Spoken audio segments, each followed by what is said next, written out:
Edward Harrison here for Real Vision. I'm talking to Joel Greenblatt, who is one of the most prolific value investment professionals around. He is also the founder and the managing partner for Gotham Asset Management. Joel, welcome to Real Vision. Oh, thank you, Ed. You know, we're going to be talking today, Joel, about your book and public policy, as opposed to more about value investing or investment in general. And, you know, the reason is because you have this book here, let me put it up here, called Common Sense, that you wrote very recently. So I really want to drill down on that. And maybe towards the end, we'll get into a little bit of the value investing part of things. But I think the most important question I have for you to start out with is, because you are a prolific investor, how is it that your investment skills sort of make you think about public policy? Why did you write the book, first and foremost, and how does that inform your thinking? Sure. Well, usually a book like this would probably be written by either a politician or an economist or a journalist. And you know, long-term investors bring a different perspective to certain things, and particularly how to solve some of the biggest problems that we have. And, you know, while no one perspective is going to get at everything, I think the way a long-term investor thinks about the world is maybe a little different than the usual person who would write this. And I wanted to share some of those ideas. Yeah, I think that's great. And, you know, one of the things that I found very interesting, Joel, is the fact that your book, Common Sense, has the exact same name as the treatise from Thomas Paine from years ago. And I know from having read the book, there's a reason why, but maybe you can explain to our viewers, why is it that you chose that name, and why is Thomas Paine a big part of that? Well, what struck me about Thomas Paine, Common Sense, which George Washington credited with, you know, giving support, the main support for the revolution, was that he didn't view problems really just, you know, he wasn't attacking, we, you know, have bad taxation, or, you know, I want to defend property rights. It was more taking things from a different perspective, you know, really starting not from 40,000 feet up, but really, you know, as if he were coming off a boat from Mars, looking at the way the world was set up. And he starts off more or less saying, who picked this king guy anyway? What made, you know, who put him in charge hundreds of years ago? Why are we stuck with that decision? And it's just a different perspective than just sort of, you know, getting involved in the nitty gritty of day-to-day issues, and really taking a step back, and not even a step back, you know, going from another planet and saying, hey, is this right to begin with? Right. So, I mean, just taking apart and saying, look, let's just start from ground zero. Let's start right fresh from the beginning, and maybe even just overhaul the whole thing. Let's not make any premises that we all share. Let's just go right from the beginning. I think that's a great approach. And, you know, Joel, I want to talk to you about 5 different things that you cover in your book here. I want to talk to you about schools, you know, technology and globalization. We can talk about immigration, bank reform, and then retirement, and just take them one by one as we go through. Sure, that'd be great. Yeah, let's start with schools. And, you know, we had Ava Moskowitz, who is on our program, to talk about charter schools. I think that interview is, as we speak, which is on Monday, is on the Real Vision platform. You're very much involved with her school, Success Academy. Talk to me then about the issue. Hi, I'm Raoul Powell. Sorry to interrupt your video, I know it's a pain in the arse, but look, I want to tell you something important. I can tell that you really want to learn about what's going on in financial markets and understand the global economy in these complicated times. That's what we do at Real Vision. So this YouTube channel is a small fraction of what we actually do. You should really come over to realvision.com and see the 20 or so videos a week that we produce of this kind of quality of content, the deep analysis and understanding of the world around us. So if you click on the link below or go to realvision.com, it costs you $1. I don't think you can afford to be without it. Is on Monday is on the Real Vision platform. you're very much involved with her school, Success Academy. Talk to me then about the issue of schools. What's wrong with American schools, and how can that be fixed? Sure. So before going into exactly what's wrong, we can just sort of state what the facts are of how they're not working. If you're low income, Black, Hispanic, in one of our major cities, top 50 urban centers, your odds of graduating college are 1 out of 11. College graduates, as we know, earn 70% more than high school graduates. High school graduates earn 30% more than dropouts. So 1 out of 11 graduating college is a bad set of circumstances to begin with, which means the current system is not really working for everyone.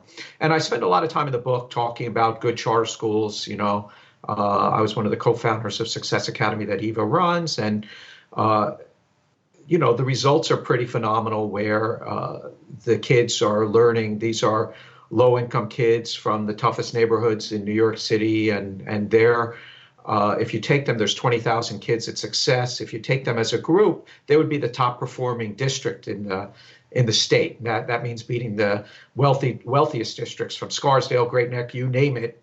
Success would be number one. So taken from kids from or minority kids, low-income kids, yet they're outperforming the wealthiest districts. And then I talk about some of the best district schools. I talk about one in particular, PS 172 in Brooklyn, run by a gentleman named Jack Spatola. He just retired.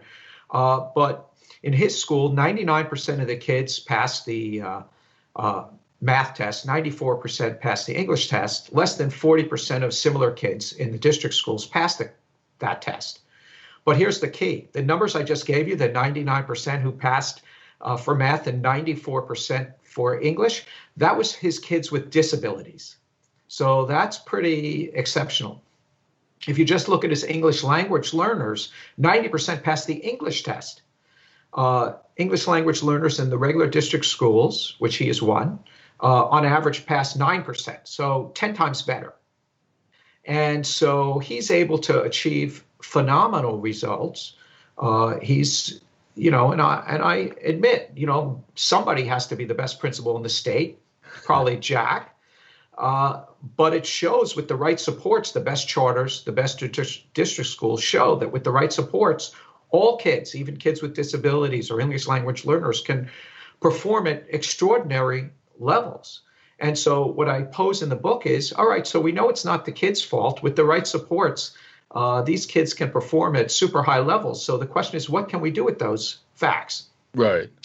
So I talk about in the book, when Tiger Woods was at the top of his game, I posed this question to my students at Columbia Business School. I've taught there 23 years. So I taught them, I posed this question. I said, how do you beat Tiger Woods? The answer was, don't play him in golf. And so, how do you do an end run around the system? How do you not, K through university education is $1 trillion a year.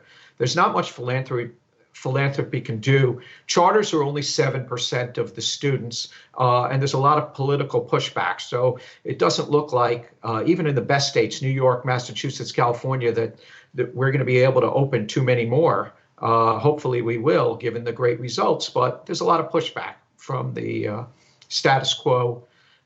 There's a lot of investment in there. So the question is, how can we do an end run around the system? Because how can we help those 10 out of 11 who aren't getting college degrees now? And I suggest there's something we can do today. Right. And I suggest there's something we can do, the top companies can do, Microsoft, Google, JP Morgan, Amazon. I suggest something called alternative certification. And the best way to talk about this, let's say Microsoft wants to hire someone for the HR department or the accounting department. What I suggest is all they have to do is say, what tests, what courses, what certificates can you pass or do well on in lieu of a college degree that we will consider you for a high-paying job in our HR department or accounting department or any other department. So in other words, set standards. I'm not suggesting that they administer tests or create tests. I'm saying what existing tests or new tests that come out, for instance, Imbalist together with McKinsey has game-based tests that they've developed that supposedly test your decision-making ability and critical thinking skills. And so they can choose which tests work best for them. Obviously, you'll need some numeracy. You might have some literacy issues that you'd have to pass, tests or certificates you'd have to get or courses. And all they have to do, these leading companies, is set a standard. What tests, what courses, what certificates will you pass or do well on that we will consider you for a high-paying job in one of our departments? And you say specifically what those are. So in other words, you announce those publicly. And then what's happened is you now have a buyer for people to pass those tests or take those courses. And once you have a buyer, a whole ecosystem, I suggest, and I go through all the data of how disruption works. I talk about Clay Christensen. I talk about how it's worked across Africa for cell phone companies. There's a lot of precedent for if once you have a buyer, a whole ecosystem of supportive tutoring services, online resources to help people pass these courses, tests, and certificates to get those skills. And what about those kids who have not had a good background? In other words, K-12 didn't give them a good background to pass these. I suggest that there would be a lot of prerequisite helping resources that would help people get ready to pass these tests. So in other words, you could go all the way down to whatever level you need to go to so that you can build yourself up to passing these tests. And I suggested that the way these tutoring resources would be measured would be just the way Uber drivers are measured or Airbnb rentals are measured. We don't need government standards set. We don't need government funding. What we need is these major companies to be a buyer, to publicly state which test courses and certificates would be needed, and the whole ecosystem develops. That's the basic idea. I talk about alternative certification.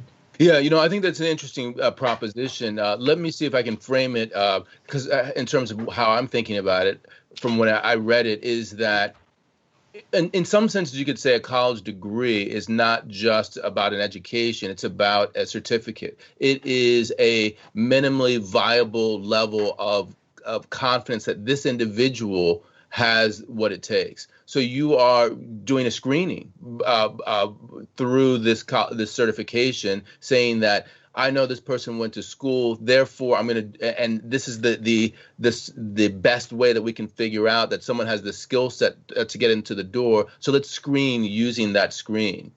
And it sounds to me like what you're saying is that we can have a different screen, one that isn't as costly, that works outside that system. So then the question becomes, how do you make that screen worthwhile? How do you make it so that screen actually has a market for it? And you're saying it's the biggest companies that will help you to do that. I think that's right. So what you're describing is a signaling device. That's what college degrees are. It signals that you had the wherewithal and ability to get through the system. That doesn't mean you learned that much. It's a signaling device that a lot of hoops were set up for you and you dove through them. And there's a lot of obstacles to those hoops, because these kids, 10 out of 11 who aren't getting one, they're clearly with the right supports could. So the question is, what other alternative can we work around the current system with all the hurdles in its way can we set up? And the only people who can really do that, who have the power to do that, to lead in that area, would be the JP Morgans, the Amazons, the Googles, where if they set those standards, other companies can copy them. If you want a job in the HR department, the accounting department. Now, Google set up 6-month certificates for certain technical areas. And so that's a great start, but they designed those certificates. It's very technical areas, so it's very clear you can do that. I'm suggesting something much broader, that the companies don't have to write these tests. They don't have to administer them. All they have to do is say, what tests, courses, or certificates will we consider? And that's a lot easier task. And all these companies mine data to make their decisions. And this is something that would iterate over time. I talk about how the Apple computer, which was $2,000, ended up disrupting a $200,000 mini computer from DEC that all the small businesses were using. And of course, at first, it wasn't that great. In other words, it cost 1% of what a $200,000 computer did, and it didn't do everything that the mini computer could do. But then it iterated over time, and it ended up being able to do all those tasks. And that's what I suggest for these certificates. They'll get better and better. Companies will figure out which are the courses, certificates, and tests that will give them the best employees. And once it starts going, I think it'll be a great alternative system. Yeah, I think that it's very interesting. And, when you think chicken and egg wise, it's obviously the chicken and the egg.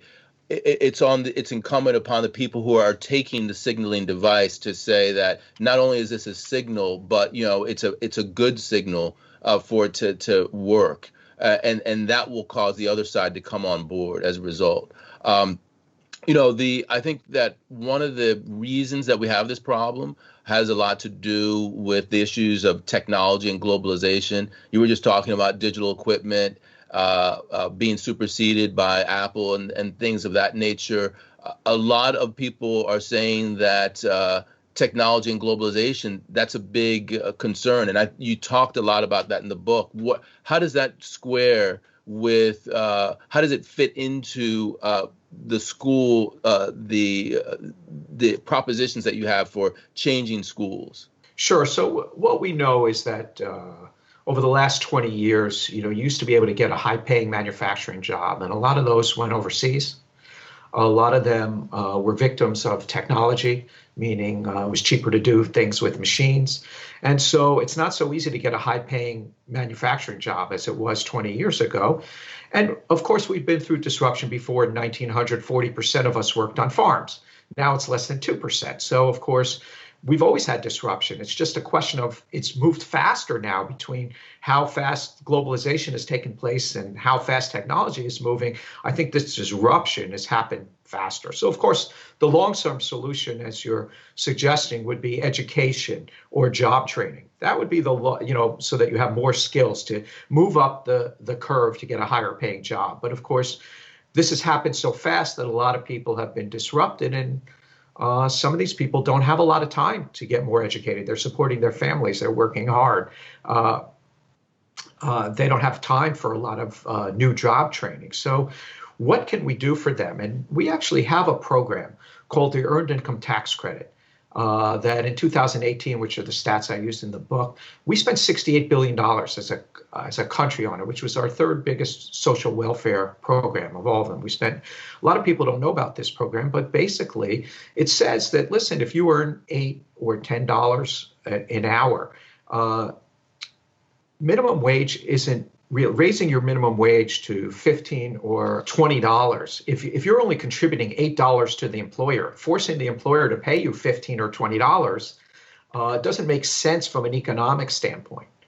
But what the Earned Income Tax Credit says is, listen, if you're willing to get a job, we will subsidize what you get paid to get you to a higher pay.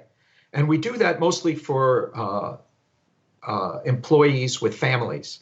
And it can go from $3,500 to $6,500 right now. So I suggest it's a great program because we take 6 million kids out of childhood poverty already with the $68 billion we give.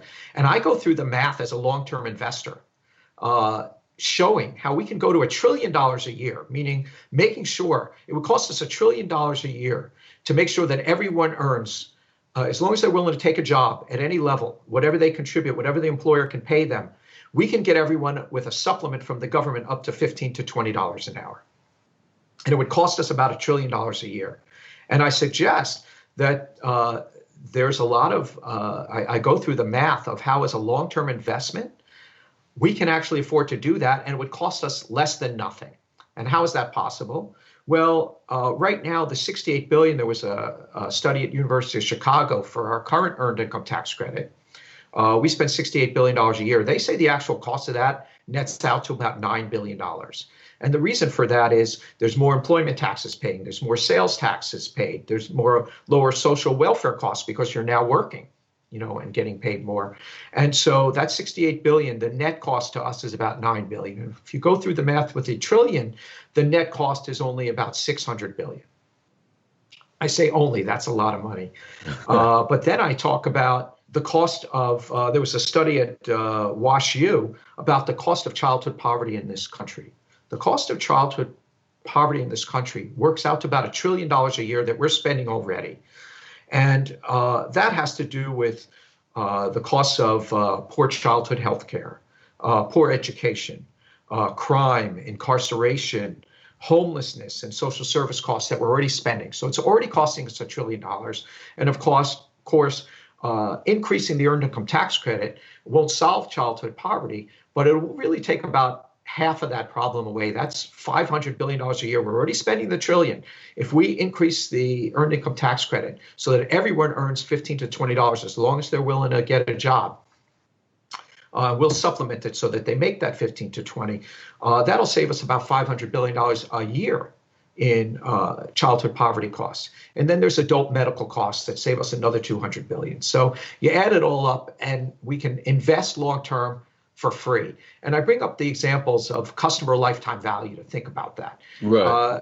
If you have a software program that you're renting for $1,000 a year, let's say it manages your inventory, and the guy who sells you the software spends $2,000 to get you as a client. Well, accounting says, well, you spent $2,000 this year and you got $1,000 in revenues. So you lost $1,000. But if that customer stays for 8 years, and so you collect $8,000 for that software and it only costs you $2,000, as a long-term investment, you're going to spend that $2,000. The accountant, and in this case, I call it the Congressional Budget Office, says, well, you spent $2,000 and you only got $1,000 because we're only looking at what happens this year. But if you look at the long-term payoffs, they're huge. And in this case, how could you get a better long-term payoff than giving the money directly to the people who need it the most, to take these kids out of childhood poverty, to encourage people to work for a living wage because they've been disrupted out of a high-paying job because of technology and globalization. And this is something we can afford. Of course, I know we're not going to bring up the $68 billion up to $1 trillion.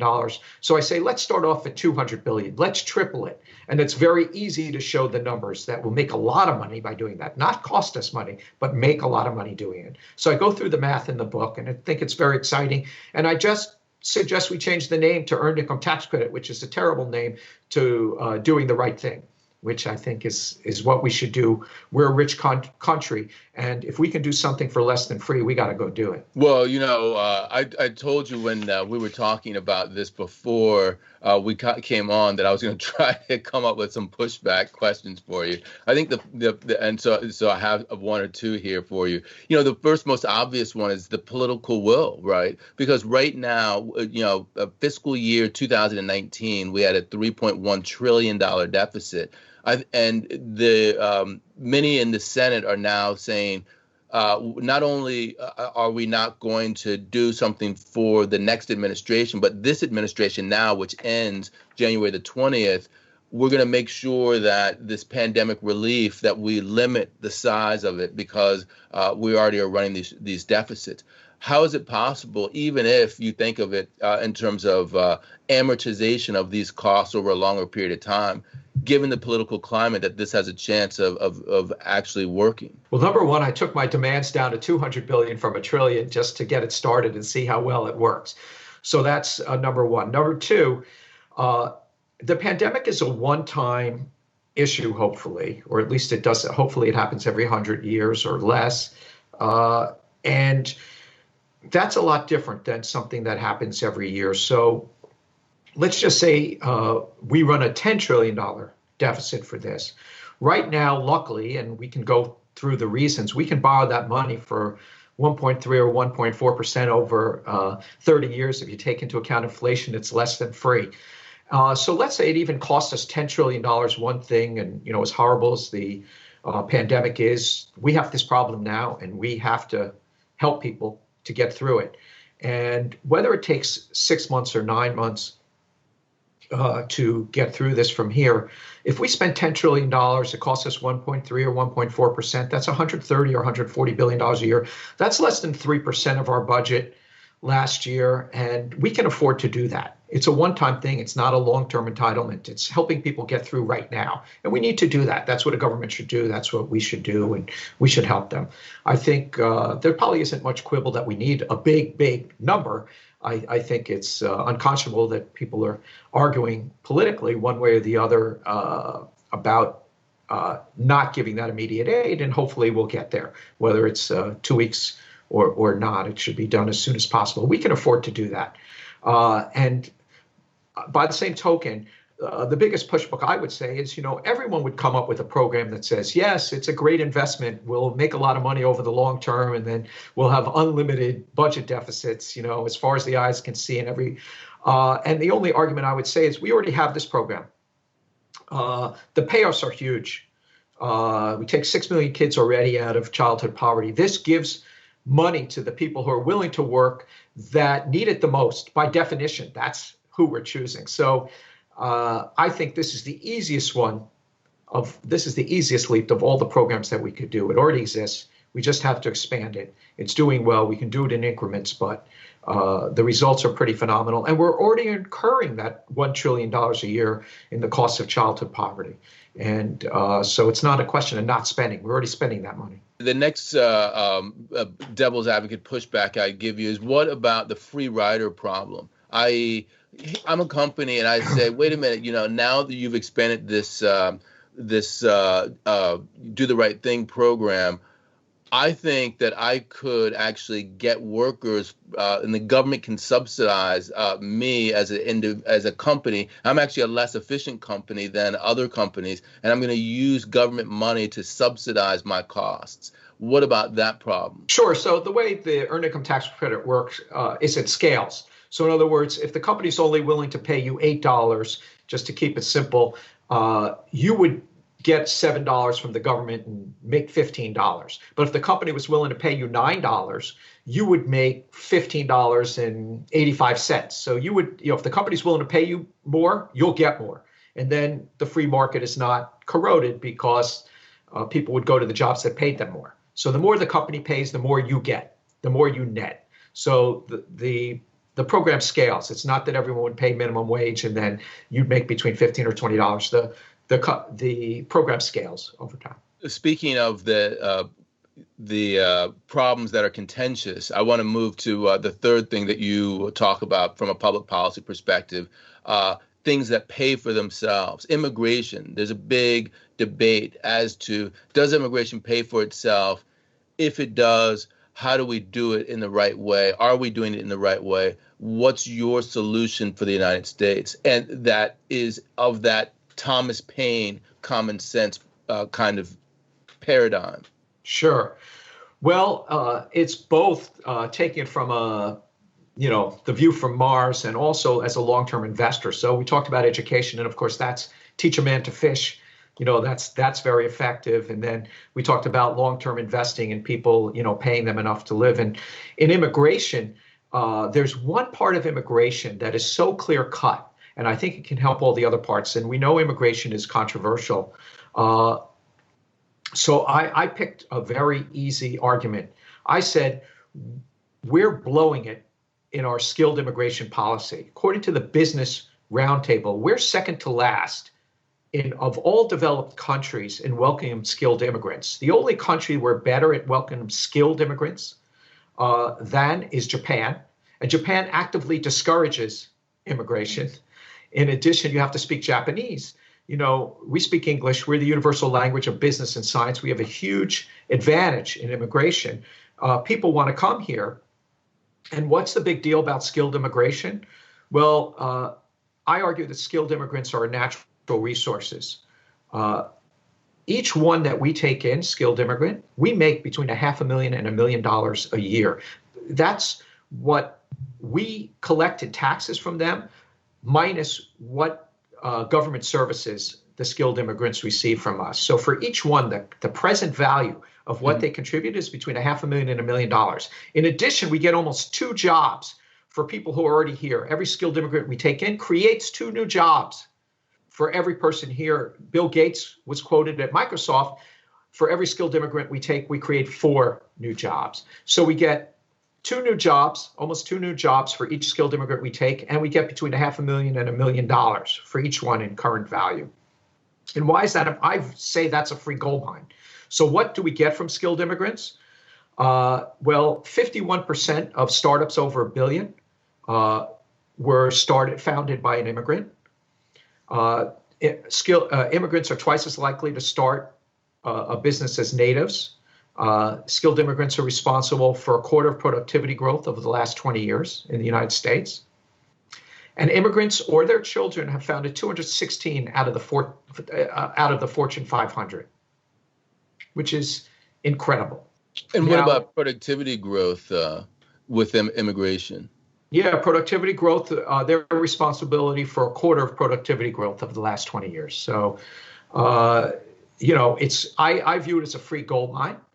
And of course, there's questions on, the Statue of Liberty says, give me your tired, your poor. What about refugees? What about people seeking a better life here? Of course, we built our country on that, and I didn't say anything about that. I'm just talking about skilled immigration. So what I suggest in the book is let's take the free money. Let's take the $500,000 to $1 million and the 2 new jobs that we create for each one. Let's bring in 1 or 2 new skilled immigrants. For each 1 or 2 skilled immigrants we take in, we can bring 8 or 10 unskilled immigrants in. We could do that. Or we could bring 8 or 10 kids who are already here out of childhood poverty with that money. And we could get in an argument about which is the better use of the money.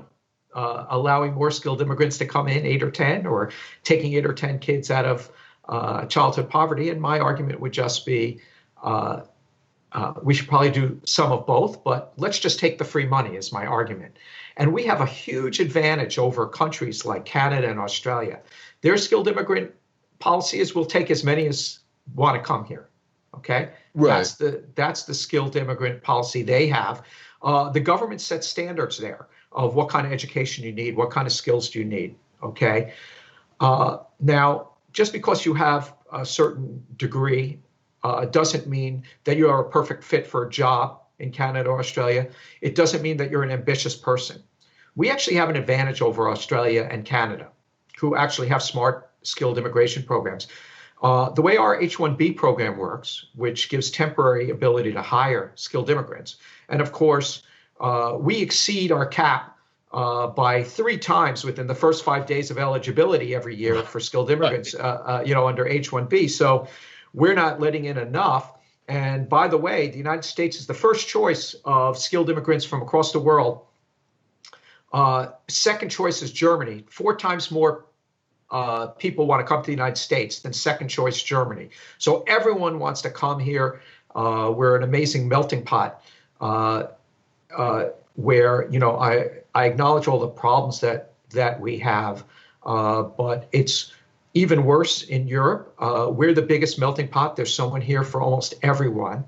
And I think, so you can either say we're the least bad at it, or you can say that we're the most welcoming relative to other countries and the most skilled immigrants want to come here. So we have that huge advantage. And so the way I suggest we do this, the H-1B program is an excellent program in the sense that it's a 1-to-1 perfect match. The way it works is a company wants to hire you. So it's a perfect match. So if we took that and said, if you want to hire a skilled immigrant, if you're willing to pay them $60,000 to $70,000 a year, and on top of that, at a minimum, and on top of that, pay a 20% tax to the government for every skilled immigrant you take in, which will still be cheaper than the inefficiency of our current H-1B program, which it's timely, it's inefficient, it's uncertain, it's expensive. It would be cheaper to just pay a 20% tax on top of the 60 to 70,000. Of course, if you can hire a native, someone who's already here, not pay the 20% tax, you'll do that. But if you need a skilled immigrant, we'll take you in and pay the 20% tax. We can use that for job training. We can use that for a lot of good purposes. And then we'll have a perfect match. If a company's willing to pay you for that, then you're clearly skilled and we'll get in a lot of money. We'll have unlimited skilled immigrants that way. We'll create a lot of jobs. We'll create a lot of money. It's a win-win-win-win for everyone. I think that's a very compelling outline. Let me frame my question to you. Here's the thing. Let's say that I believe the concept that, yes, these immigrants create more jobs, the skilled immigrants, then they're giving much more than they're taking away, and that's very positive for the economy. And I also understand the parameters that we're not taking enough in. As you had said, in multiple different ways, we're second worst next to Japan. People really want to come to this country. We're the best, even more so than Germany. I believe all of this is true, but I'm still concerned from a political perspective. And the numbers that you gave me, 65 to 70,000 and 20%, aren't enough for me. Here's my question. how far up can I get those numbers to be, and for them to be successful, for this program to be successful, going from 65 and 70 to say 100 or 20% to 35%? Do you think that that's the sort of thing that you could still get a benefit from the program for? Well, I think the higher you set the hurdle, the less benefit you'll get. Yeah. But obviously you can tweak the percentage, you can tweak the minimum salary that would qualify, but and obviously it matters where you are in the country. So you'd probably have to, arrange it differently by where you are in the country. But I think it's a very simple program. It's very hard to get a job. And if I think the biggest key is if you could hire someone who's already here for that skill level, you would do that rather than pay the 20% tax on top of that salary. So I think it solves itself. So there's no reason you would hire a skilled immigrant from abroad if you could get someone here and not pay the 20% tax or whatever tax we come up with. So I think it solves itself. I don't even think we have to solve for the right answer here, or what's the right salary, I think, or the right percentage. I think 20% is enough, and the salary will settle itself with that kind of program, because you'll never want to do that. So I don't think we have to worry about the kind of issues that you're bringing up. Okay. Well, fair enough. And I want to make a hard shift here then to a topic that's near and dear to me. Since I talk a lot about finance, and that's banking reform. That's another thing that you've taken on in terms of common sense. So, what's the reform that you think is most needed, and that's the least costly? Sure. Well, thanks for the question. We know that we had to have a bank bailout in 2008, and Dodd-Frank passed, and a lot of regulations to fix that problem. And I think things have gotten safer, and there's more capital in the system, but there are also a lot more regulations. And so if you look at some of the repercussions of all those regulations, you can see that it's really hurt small banks. There are far fewer small banks who can afford all those regulations, even though they've tried to lessen them. There's still far fewer small banks. There's almost no new bank charters being applied for small banks. We know that corporate bank loans under $1 million are down by 75% since 2008. We know that business formation is way down, and obviously there's a role for small banks there. So small bank loans and small business availability of loans, I believe, has been hurt because of the lack of small banks. And of course, we're driving towards larger banks because they're the only ones who can afford all these regulations. So I said, what else can we do? And by the way, we haven't solved too big to fail. The Minneapolis Fed came out with a study saying, hey, there's still a 2 out of 3 chance we'll have to have another bank bailout in the next century. So, we've hurt small banks. We've hurt small business. We haven't solved too big to fail. So, I talk about in the book, I talk about how do you solve a problem like this? And I start out with an example of that England used to ship prisoners to Australia back in the late 18th, early 19th century. And on one of the first voyages, about 40% of the prisoners died on the way to Australia.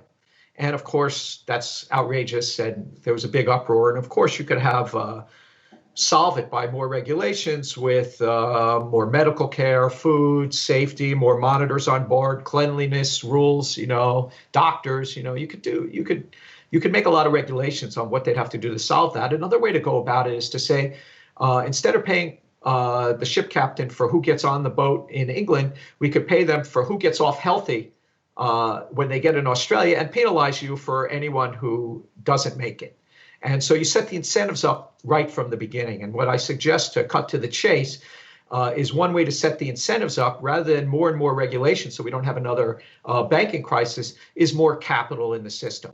So right now, we still have less than 10% on average capital. And we've had new risk controls and risk parameters for the quality of assets and things of that. And, once again, all kinds of different regulations where you can measure things different ways. But one way to solve it is to say, instead of 10% or less equity, we need 20 or 30%. And of course, if you can put on such onerous capital requirements for banks, then no one wants to be a banker either. So it'll Right. have the same, and so no one wants to invest in a bank and no one wants to be a banker. So what I suggested is that we have a new type of preferred for that extra capital. So let's say you can add 20% in equity capital on top of the 10% we already have to get everyone to 30%. And why is that? It's because when a restaurant fails, no one cares. The economy doesn't skip a beat. When a large bank's about to fail, they're so intertwined with the economy, there's a whole cascade effect that happens when that happens. And I want to make it when a bank fails, hey, equity holders lose money just like a restaurant, but no one really cares. So if you have 30% equity and most of the losses or all of the losses are borne by equity holders, no one really cares. You pays your money, you takes your chances. But I suggest we raise that equity in a special way. We raise that equity by saying there's now a new type of preferred that a bank can issue where the dividends are tax deductible to the bank. It's preferenced for the bank, but the dividends are tax deductible, and the dividends received by the holder of the preferred are tax free. Okay, so we're supplementing the banks with this special type of preferred, and we're doing it up front as opposed to being out there to bail them out at the end of the game. Where 2 out of 3 chance we have to bail them out again. We'll take that off the table. So that's a hidden supplement to the banks, and we'll do it up front with this preferred. I also suggest that management options are tied to the preferred and the common as if they're stapled together so that they really care about that 30%, and that the board is responsible. Their fiduciary duty is to the combined value of the common and the preferred if they're stapled together. So we set the incentives right. If you're currently a bank investor and like the leverage of a bank, you can go buy the common equity. If you want something, which is just as leveraged as it ever was, you pays your money and you takes your chances. If you want to own some preferred, which is preferred over the common, you can do that. And so we've now set up the incentive systems up front where all the losses are borne by equity holders, and we're used to that every day of the week. Yes, I think people would object to this because we're subsidizing or supplementing banks, but we know that being the backstop to deposits, the backstop of last resort for deposits in the bank is supplementing banks. We do that because we don't want bank runs. Right.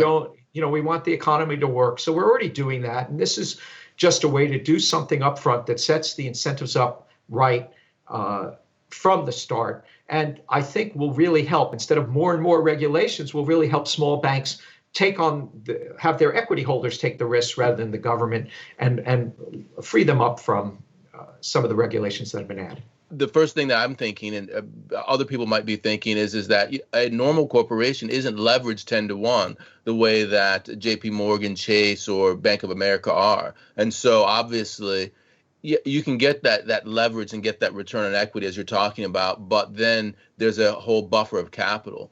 My question, therefore, is what about that buffer of capital, other forms of buffer that people have talked about? There's subordinated debt.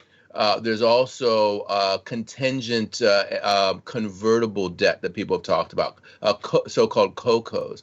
Why can't you use those as potential outcomes? Right. So that's something that was implemented after the 2008 crisis, where the government can immediately convert some of the subordinated debt of these banks into equity. Both Neil Kashkari and a bunch of Stanford professors I quote say that's never going to happen. And in Europe, it hasn't happened that you kick in that, because once you kick in that subordinated debt and convert it into equity, they would argue that a whole cascade effect would happen with all the other banks, meaning that would start a panic in itself if you started converting those securities into equity. And you could believe that or believe that not. All I'm suggesting, if we do it in the form of preferred, which is equity already, that won't happen. You don't have to convert anything. You don't have to worry about that cascade effect. And so I think it's equity to begin with, and you have that equity cushion to begin with.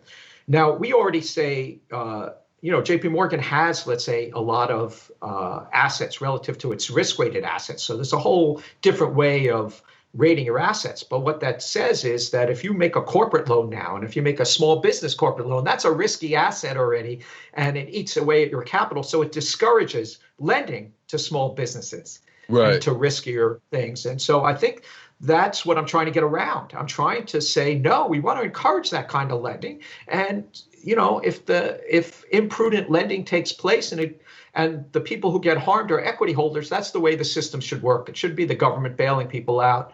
I don't believe the subordinated debt converting to equity is a real thing that will happen in a crisis. I think once you start down that path, it's going to cause a disaster by doing that for a few large banks. And so I don't think that's a real solution. In Europe, a few have failed. They haven't tripped in those cocos, and so I don't think they will. Right. Certainly for the larger banks. Yeah. And you probably know from Real Vision that a lot of people, they come to us because they're concerned about the financial system. And, it's not just about banking reform and too big to fail and things like that. It's also, personal finance. And you took that on in Common Sense. That was that's the last topic that you had, which is retirement savings. Can you talk to me a little bit about your greenfield idea as to how we can make retirement, take that off the table as a huge source of worry? Sure. Well, as a long-term investor, once again, as a country, we're blowing it. In other words, I tried to give an example of the powers of compounding. I was asked to teach a group of ninth graders from Harlem, and the first thing I did with them was I put on their notebook an example of compounding that went like this.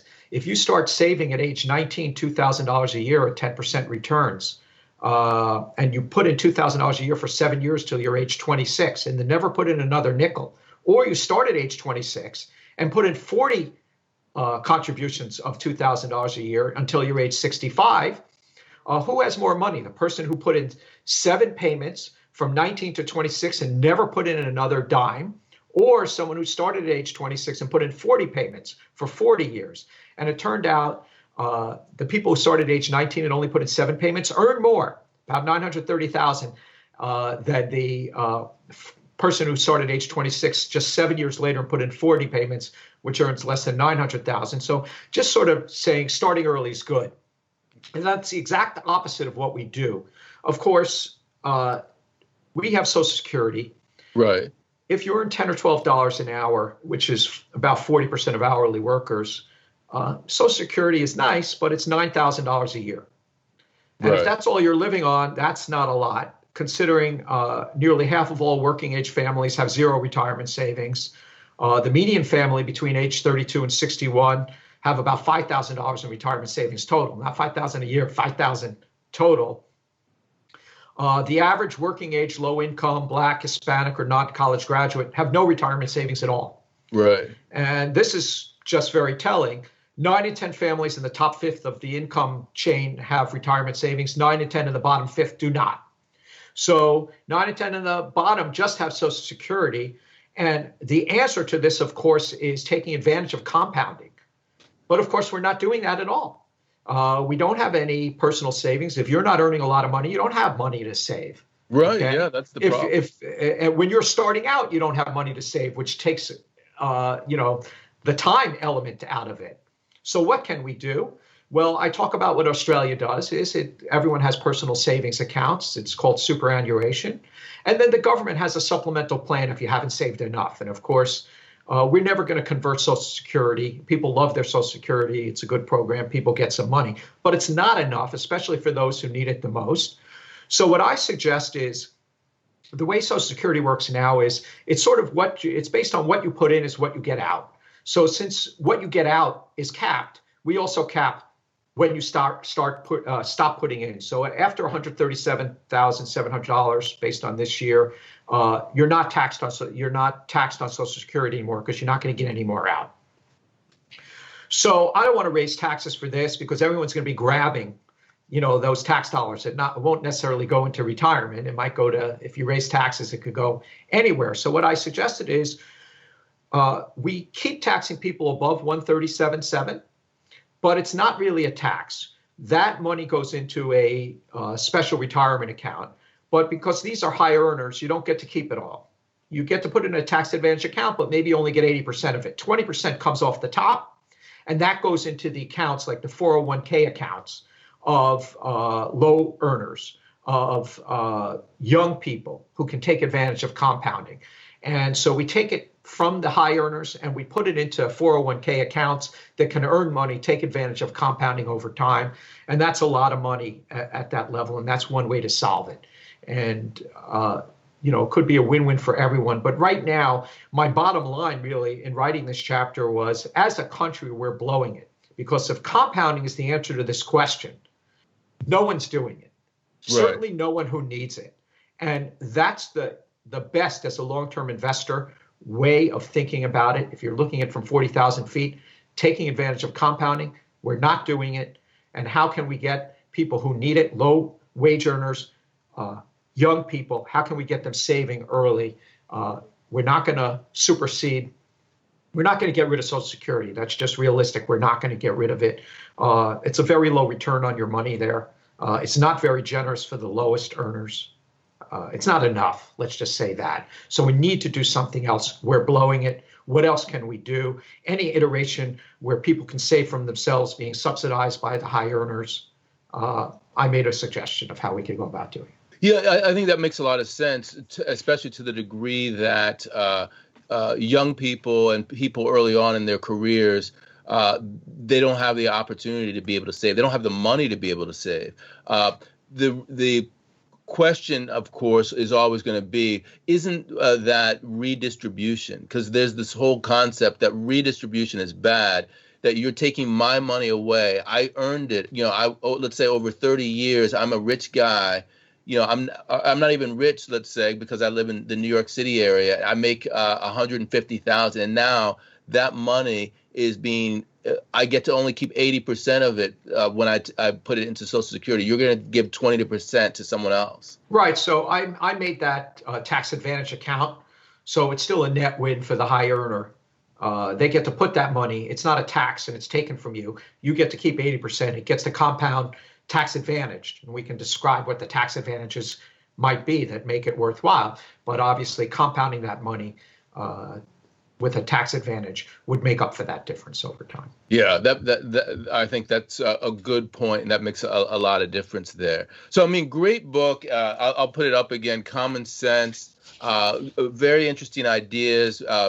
Definitely a lot. I can see your long-term investment chops a part of that, and very well thought through. So, I'm really excited to have had that conversation. I'm equally excited to talk to you a little bit now as well about your investing. I kind of want to start it off by mentioning that you mentioned it earlier. You're an adjunct professor at Columbia Business School. What made you decide to get involved with teaching?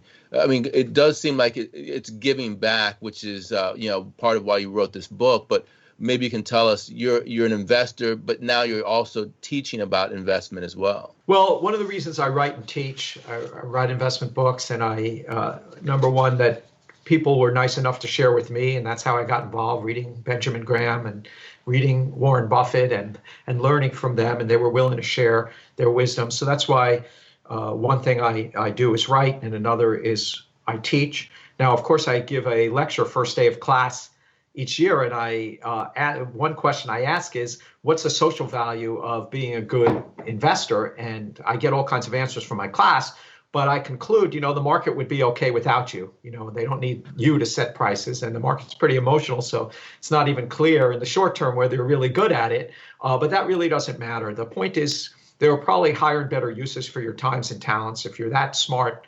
there's a lot you can contribute to the world. Allocating capital, of course, is helpful to some people, but it'll get done without you. So what I tell them is, I've had a great career. I've really enjoyed my time being an investor. I think we do some good, but it's not the highest social value I can think of. Once again, I've enjoyed every moment of it. So what I ask my students, and of course, teaching them to do something that don't have social value is one step removed from doing something with high social value. So that's even further afield from doing something. So what I ask of my students is, listen, if they're good at this, we're generally overpaid for what we contribute. so that if you can take some of what you earn and contribute in any way you think will be helpful to the betterment of the world, the way you see it, that's what I'm asking you to do. So I'm giving of my time, and I hope when you're successful that you figure out the best way to give back for this gift, of a career that I've enjoyed very much. Yeah, I think that's a great sentiment, and I applaud you for that 100%. You mentioned Benjamin Graham and Warren Buffett, and actually earlier on I mentioned the fact that you were a prolific value investor. But the question is, what is value investment? I mean, from your perspective, if you had to, do the elevator pitch for what kind of investment you do and why it matters in terms of excess returns, how would you position that? Sure. So our definition of value investing is not low price book, low price sales investing. We're like a private equity firm valuing a business. And of course, that means cash flows. So, this comes up in the pandemic a lot. How do you deal with what's going on? And what I'm generally doing is looking a couple of years out for normalized earnings and how much of those earnings going to grow. How much is that cash flow a few years out going to grow over time? And that's really what we're looking at. So the next year or two is just a small portion of that valuation. But no private equity firm is going to go buy a business because it's low price book, low price sales. They're actually looking at cash flows and what kind of moat there is and how much they're going to grow and how certain they are of those cash flows that they're going to get. And that's how they're evaluating a business. So if you define value investing as figuring out what a business is worth, that's what a stock is, an ownership share of a business, figuring out what a business is worth and paying less, that's my definition of value investing. And of course, that's not going to go out of favor over time. If you're good, I make a promise to my students first day of class. I promise them if they do good valuation work, the market will agree with them. I just never tell them when. Could be a few weeks, could be a few years. But if they do good valuation work, the market will agree with them because that's what stocks are. They're ownership shares of businesses. Things like momentum investing, have correlated with good returns in the past. Low price book, low price sales have traditionally correlated with good returns. But we're not looking at correlations of certain factors that may or may not have worked in the past. We're looking for causation. Causation has to do with valuation. Valuation is based on cash flows and how much they're going to grow over time. And what is the security of those cash flows? How positive are you that they're going to take place? How? It's interesting because I remember I went to Columbia also, and Warren Buffett was one of the reasons why. And I remember reading about his transformation from Geico, which in certain ways it was emblematic of sort of the likes of Cap Cities, ABC, to Coca-Cola, companies that arguably were higher in price, but he was buying them for a value, and so sort of he moved in terms of how he was thinking about value investment. And it makes me think now with Warren Buffett invested in companies like Apple, that there's this paradigm value versus growth. And in particular, when you think about the financials being the ultimate value companies, how do you think about the value versus growth paradigm in terms of what you just pointed out? Because it's not necessarily that you're buying a low PE stock per se. Ben Graham taught, figure out what something's worth, pay a lot less, leave a large margin of safety. Warren Buffett made that little twist that made him one of the richest people in the world. He said, if I can buy a good business cheap, even better, because part of your margin of safety is how well will that business stay in business over time? How will it grow assets? In other words, your margin of safety can increase as the value of the business goes up. So, what you're suggesting is, Buffett said value and growth are tied at the hip. Growth is a component of value.